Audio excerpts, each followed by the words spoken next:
موعد مباراة مانشستر سيتي ضد بيرنلي في افتتاح الدوري الانجليزي 2023-2024 والقنوات الناقلة والمعلق والتشكيل المتوقع. في البداية متابعينا الكرام، ما تنسوش دعمونا بلايك للفيديو والاشتراك بالقناة وتفعيل زر الجرس.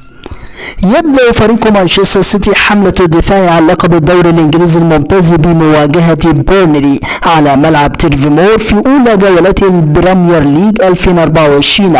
لم تكن بداية كتيبة البيب جوارديولا للموسم الجديد جيدة بعد ان خسر لقب درع الاتحاد الانجليزي للعام السادس على التوالي بالهزيمة امام ارسنال بركلات الترجيح، لكن مع ذلك تبدو مهمة السيتي بالافتتاح في المتناول، فبيرنلي احد الفرق العائدة للدوري هذا الموسم ويقوده فنيا احد اساطير السيتيزن فينستي كومباني.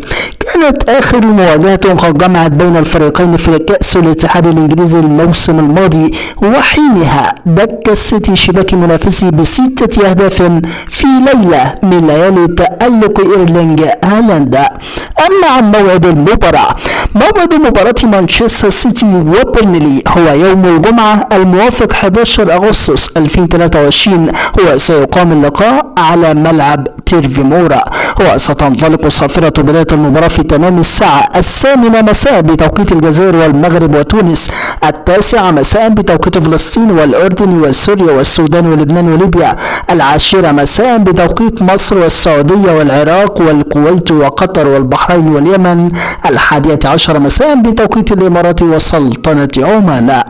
أما عن القناة الناقلة للمباراة، ستذاع المباراة على مجموعة قنوات بي إن سبورتس القطرية، وستذاع المباراة بالتحديد على قناة بي إن سبورت 1 اتش دي بريميوم.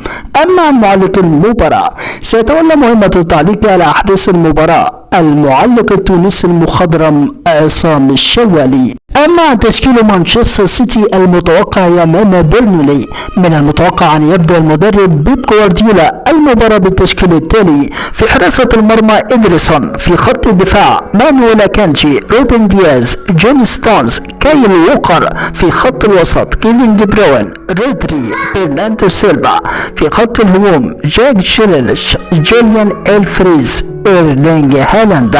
متابعينا الكرام، نحن في انتظار نتيجة توقعاتكم عن المباراة في التعليقات، ولا تنسوا الاعجاب بالفيديو والاشتراك بالقناة.